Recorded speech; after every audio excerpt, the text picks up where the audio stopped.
नमस्कार मित्राणी, आप सबका एक बार फिर से हार्दिक स्वागत है हमारे यूट्यूब चैनल संस्कृत स्पर्श में। आई होप आप सब स्वस्थ होंगे और मस्त होंगे। मैं उम्मीद करती हूँ कि मेरी पिछली वीडियोज आपने देख ली होंगी और आपको समझ में भी आ गई होंगी। ऑलमोस्ट हमारा सिलेबस कवर हो चुका है, बस आपके रहते हैं अर्वाचीन कवि और वैदिक साहित्य। तो आज हम अपना पहला अर्वाचीन कवि करते हैं। अर्वाचीन कवि मतलब जो आपका आधुनिक कवि है वो, ठीक है। तो आज अपना पहला अर्वाचीन कवि करते हैं भट्ट मथुरानाथ शास्त्री। कौन? भट्ट मथुरानाथ शास्त्री। देखिए, जो भट्ट मथुरानाथ शास्त्री का जन्म आषाढ़ कृष्ण पक्ष सप्तमी गुरुवार संवत 1946 तद अनुसार सन 1989 ईस्वी में हुआ है, ठीक है। या तो आप बोल सकते हो संवत 1946 या फिर बोल सकते हो आप सन 1889 ईस्वी में। कहाँ पे हुआ था? जयपुर में। कहाँ हुआ था? जयपुर में। इनके पिता का नाम क्या था? द्वारकानाथ भट्ट।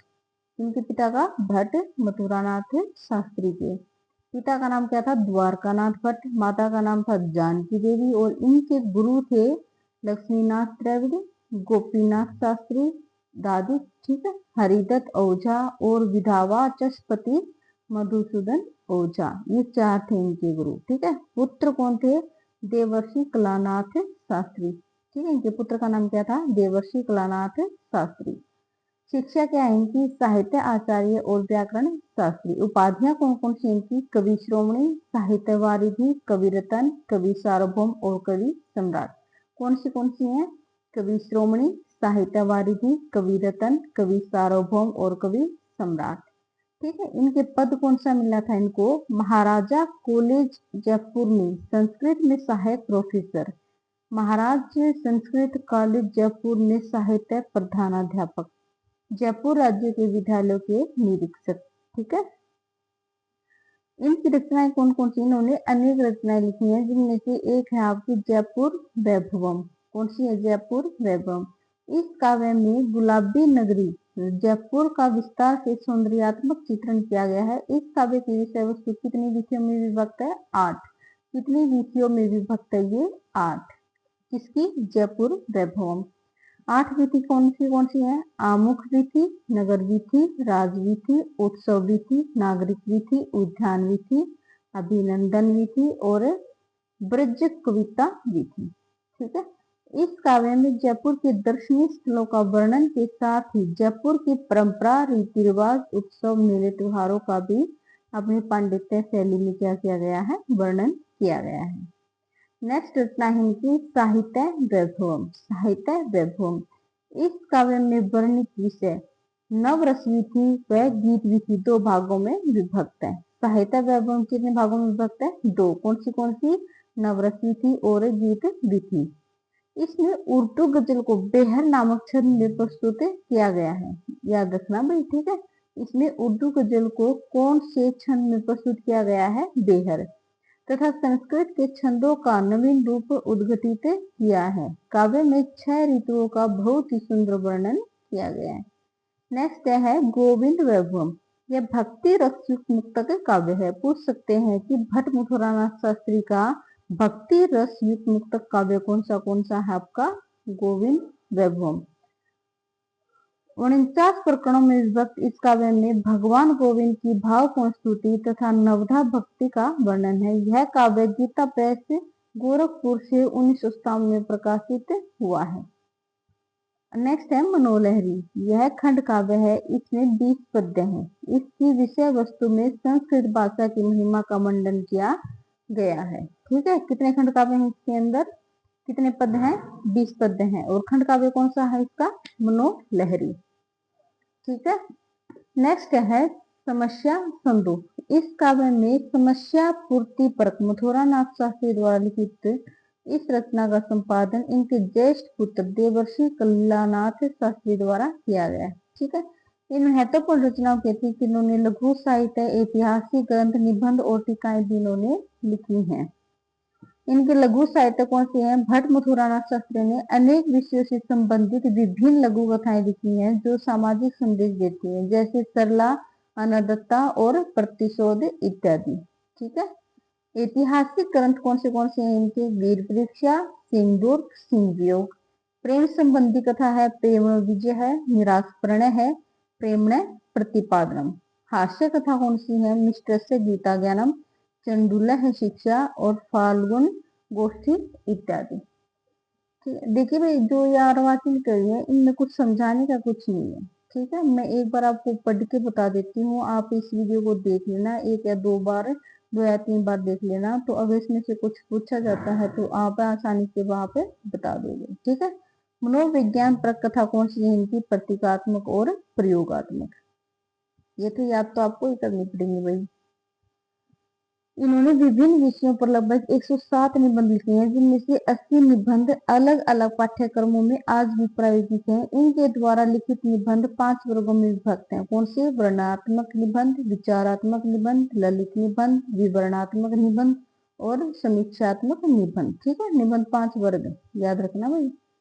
इनके 2 निबंध अति प्रसिद्ध है। कौन से? किंतु कुटिलता और मकार महामेलनम। ठीक है।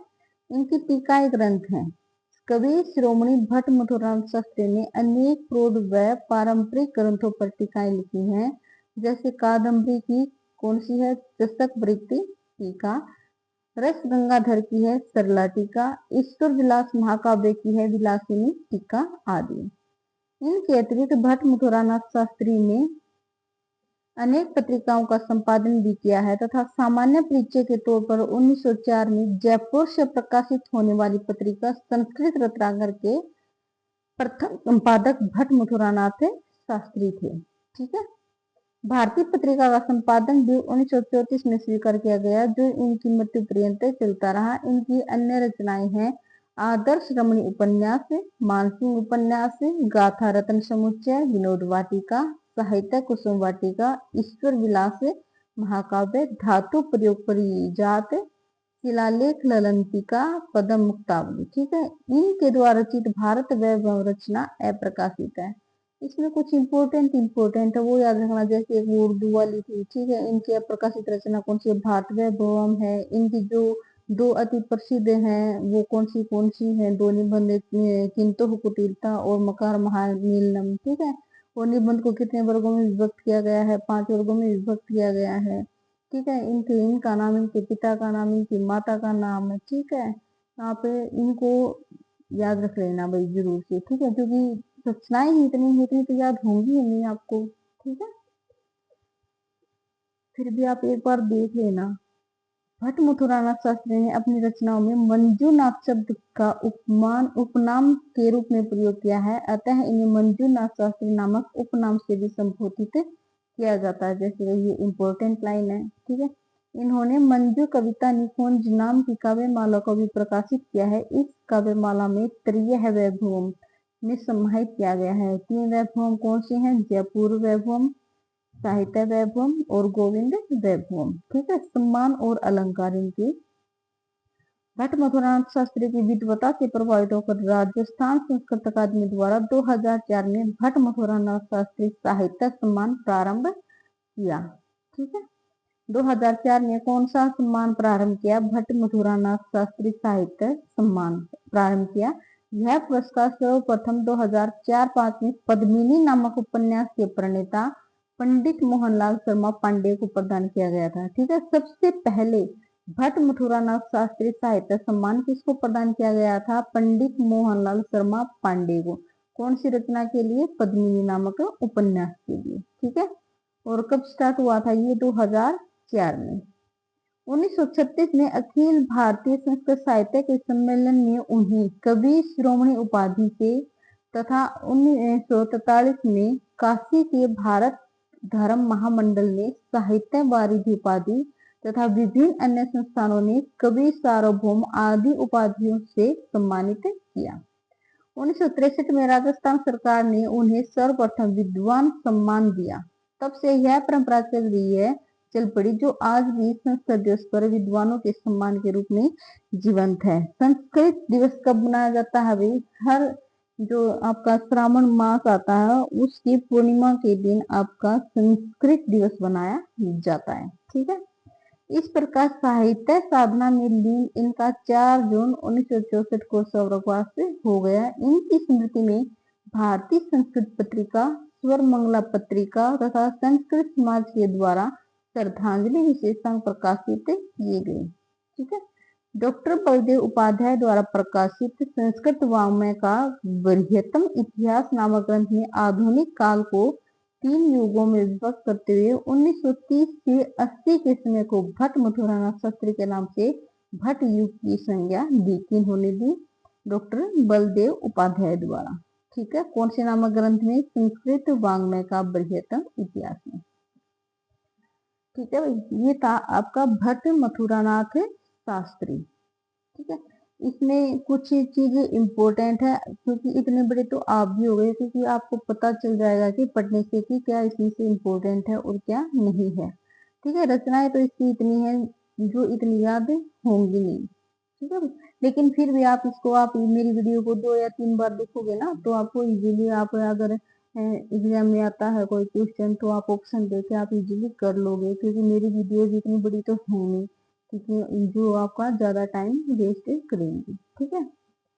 देखिए, जो मेरी वीडियोज होती हैं वो आपके, जो आपका ज्यादा टाइम है वो आपके लिए बचाती हैं, और आपका मोस्टली सिलेबस हमने कवर कर दिया है। अगर आपको लगता है कि मेरी वीडियोज आपके लिए हेल्पफुल है तो प्लीज मेरे चैनल को लाइक, शेयर और सब्सक्राइब जरूर कर दीजिए। मिलते हैं फिर कल नेक्स्ट अर्वाचीन कवि के साथ, देवर्षि कलानाथ शास्त्री। ठीक है।